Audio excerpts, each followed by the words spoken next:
Boa tarde, caros participantes do grupo Taubaté SP. Vamos falar hoje sobre o que foi o dízimo que as pessoas que pagam o dízimo hoje pensam que ainda é, né? Por isso que eu coloquei no título, dízimo, o que foi? Sim, ele não é mais. Quando falamos da lei mosaica, todos sabem que foi uma lei que já passou. Jesus a cumpriu, embora alguns ainda se apeguem a alguns detalhes, né, para se justificar. Por exemplo, os padres querem justificar aquela batina que eles usam, aquela batina preta, porque o sacerdócio arônico recebeu uma ordem de Jeová para construir, para fazerem as suas vestimentas sacerdotais. Como se uma coisa tivesse a ver com a outra, né? Mas vamos lá. Eu vou ler o artigo sobre o dízimo para ficar mais fácil. E assim, como todos já sabem, quando eu falo e vou explicar, eu me embanano tudo e ninguém entende nada. Então eu vou ler o artigo, mas depois vou deixar aqui na descrição do vídeo as partes principais, os textos bíblicos, para que possa se fazer as comparações, certo? Então vamos lá. Dízimo. O que é? É a 10ª parte, ou 10% entregue ou paga como tributo especialmente para fins religiosos. Embora tenha um partido político aí, que todo mundo já conhece, que também cobra o dízimo, viu? Cobra 10% do salário das pessoas. E as pessoas pagam. Né? Partido político cobrando dízimo. Procura se informar para você ver no estatuto de alguns partidos políticos. Vai ter um lá que vai lá. Você está sob obrigação, porque você está filiado aqui, a dar 10% do seu salário. Mas vamos lá. A Bíblia fala de 2 casos ocorridos antes de entrar em vigor o pacto da lei, que é a lei mosaica, em que uma 10ª parte de bens foi paga a Deus ou ao seu representante. O primeiro deles foi quando Abraão deu a Melquisedeque 1/10 dos despojos de sua vitória sobre Quedorlaomer e os aliados destes. O apóstolo Paulo cita este episódio como prova de que o sacerdócio de Cristo, que era a maneira de Melquisedeque, é superior ao de Levi, que era do pacto da lei. Visto que Levi, estando nos lombos de Abraão, na realidade pagou assim dízimos a Melquisedeque. O segundo caso diz respeito a Jacó, que em Betel fez um voto de dar a Deus 1/10 dos seus recursos. Alguns evangélicos usam estas passagens bíblicas de Abraão e Jacó para justificar o dízimo. Mas você veja bem, eles fizeram isso por conta própria. Eles não estavam sob obrigação de nenhuma lei. Olha lá. Não há registro no sentido de que Abraão ou Jacó ordenassem aos seus descendentes seguir esses exemplos deles mesmos, promulgando assim uma prática, um costume ou uma lei religiosa. Se Jacó já estivesse sobre a obrigação compulsória de pagar dízimos, o voto que fez quanto a isso teria sido supérfluo. Portanto, é evidente que o sistema do dízimo não era costume ou lei entre os primitivos hebreus. Foi instituído com a implementação do pacto da lei, e não antes. Leis mosaicas referentes ao dízimo. Jeová deu a Israel leis referentes ao dízimo para fins específicos, aparentemente envolvendo o uso de 2/10 da sua renda anual, exceto durante os anos sabáticos, quando não se pagava dízimo, visto que não se previa renda. Todavia, alguns peritos creem que existia apenas um dízimo, Estes dízimos eram adicionais às primícias que obrigatoriamente se ofereciam a Jeová. O primeiro dízimo, que consistia em 1/10 dos produtos da terra e das árvores frutíferas e, evidentemente, do aumento destas, das manadas e dos rebanhos, era levado ao santuário e entregue aos levitas, visto que estes não tinham herança naquela terra, mas eram devotados ao serviço única e exclusivamente do santuário. Os levitas, por sua vez, davam 1/10 do que recebiam ao sacerdócio aarônico, para o sustento deste. Evidentemente, antes de se tirar a 10ª parte, o cereal era debulhado, e o fruto da videira e da oliva era convertido em vinho e em azeite. Se um israelita preferisse dar em dinheiro em vez de produtos, podia fazer isso estipulando-se, neste caso, que acrescentasse ao valor 1/5 adicional. Era diferente, porém, no caso do rebanho e da manada. À medida que os animais iam saindo, um a um do curral, através de um portão, o proprietário postava-se com uma vara no portão e marcava todo 10º como dízimo, sem examinar ou selecionar. Parece que havia um dízimo adicional, um segundo 10º, reservado cada ano para outras finalidades, sem ser em apoio direto ao sacerdócio levítico, embora os levitas se beneficiassem também dele. Normalmente era usado e usufruído em grande parte pela família israelita quando ela comparecia às festividades nacionais em Jerusalém. Nos casos em que a distância até Jerusalém era grande demais para o transporte prático deste dízimo, o produto era convertido em dinheiro, e este, por sua vez, era usado lá em Jerusalém para o sustento e o deleite dos membros da família, durante o santo congresso realizado ali. Daí, no fim de cada 3º e de cada 6º ano do ciclo sabático de 7 anos, este dízimo, em vez de ser usado para custear as despesas nas Assembleias Nacionais, era destinado aos levitas, aos residentes forasteiros, às viúvas e aos meninos órfãos de pai na comunidade local. Essas leis do dízimo que recaíam sobre Israel não eram excessivas. Nem deve ser despercebido que Deus prometeu prosperar Israel por abrir as comportas dos céus, se suas leis do dízimo fossem obedecidas. Quando o povo se tornava negligente quanto a dar o dízimo, o sacerdócio sofria, porque os sacerdotes e os levitas se viam obrigados a gastar seu tempo em serviço secular para poder se sustentar e, consequentemente, negligenciavam seus serviços ministeriais. Tal infidelidade tendia a produzir um declínio na adoração verdadeira. Lamentavelmente, quando as 10 tribos sucumbiram à adoração do bezerro, elas usaram o dízimo para apoiar esta religião falsa. Por outro lado, quando Israel era fiel a Jeová e estava sob o governo de administradores justos, o dízimo para os levitas era restabelecido. E, fiel à sua promessa, Jeová promovia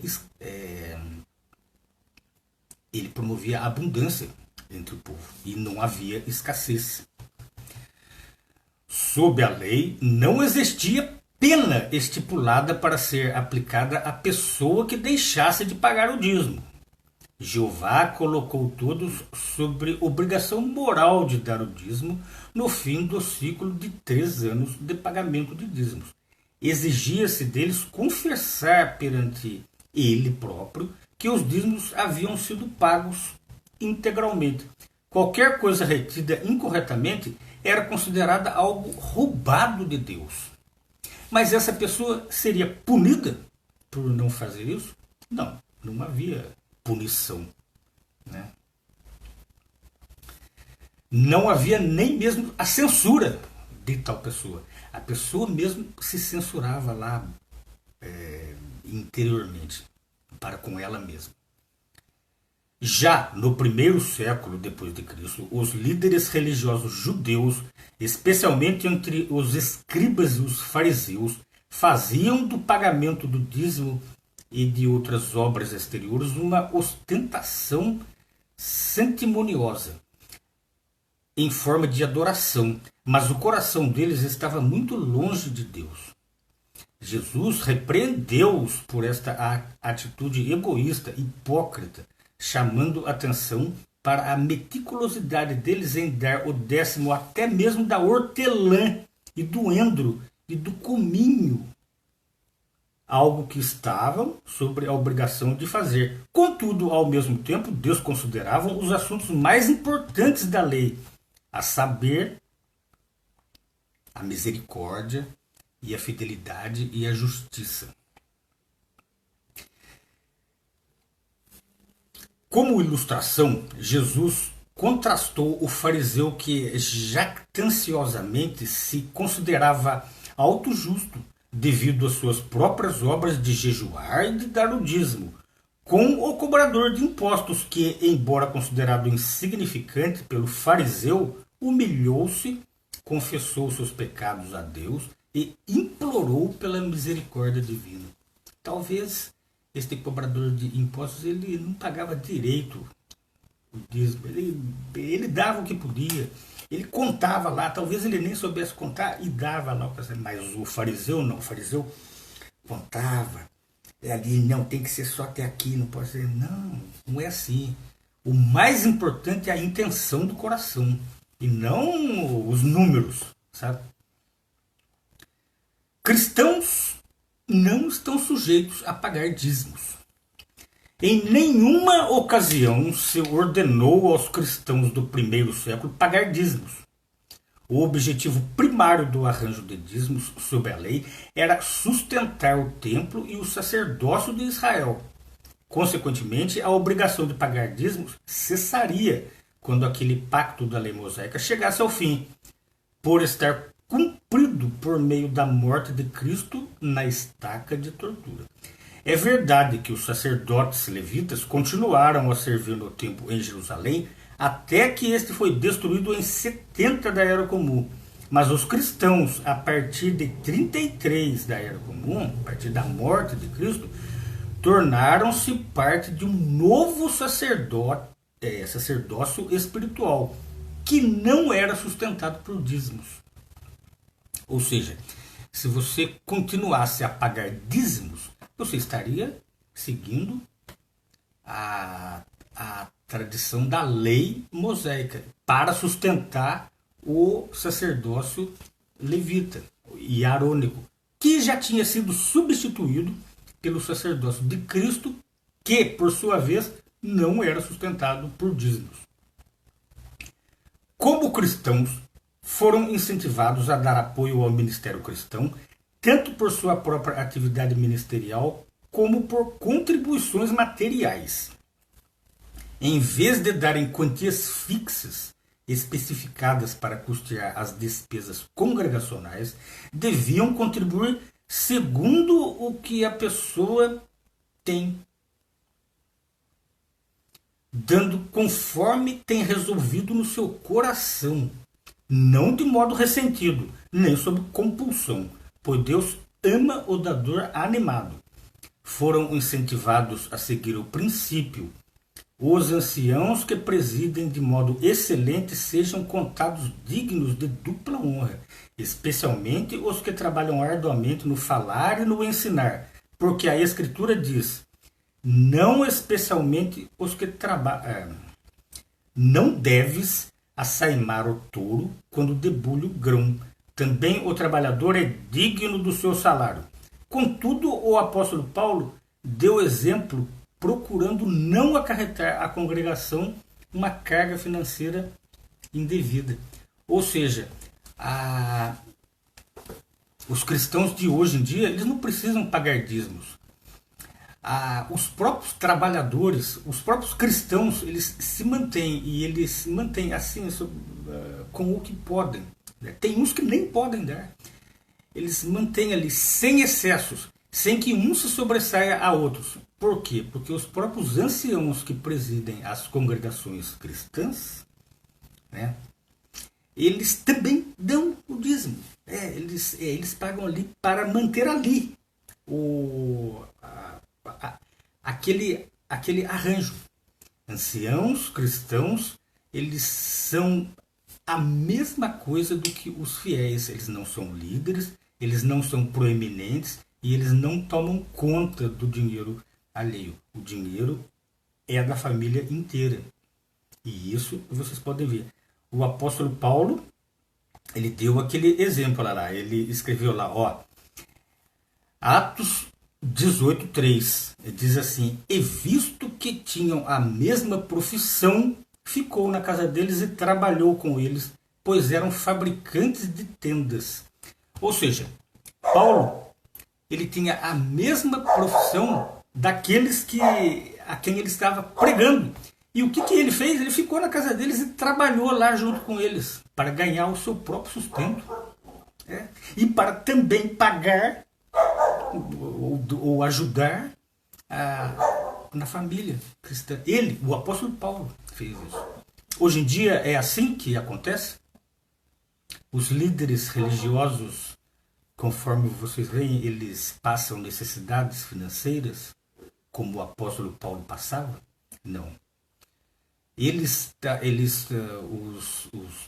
pastores, padres de hoje em dia, eles são os detentores das contas. Você nem sabe o que está acontecendo com aquele dinheiro. Há casos aí de líderes religiosos que estão bilionários. Bilionários. Enquanto que o povinho deles fica lá pagando, passa necessidade, recebe promessa de cura. Né? Quando você tiver fé, vai vir, vai melhorar. Anos e anos se passam. Eu já vi gente pagar para pastor dar tudo que tem durante mais de 20 anos. E embora ele tenha feito isso com fé, o pastor ficou bem de vida, mas ele ficou na miséria, certo? Ou quando muito, dá mal para se sustentar. Cadê? Isso aí é equiparado o que se cobra hoje com o dízimo bíblico, conforme nós vimos agora, que era pago em mantimentos anualmente e tinha ano que nem se pagava. Pensem nisso. No próximo domingo, a gente vai falar especificamente dos dízimos que são cobrados hoje. O dízimo que é cobrado hoje. Como que se cobra os dízimos hoje? E o que ele tem a ver com o dízimo bíblico? Que, conforme nós já vimos aqui, não tem nada a ver. Nada mesmo. Ele tem muito a ver e muito pior do que o imposto que César cobrava dos povos a quem ele dominava militarmente. Bom domingo a todos e até o próximo domingo.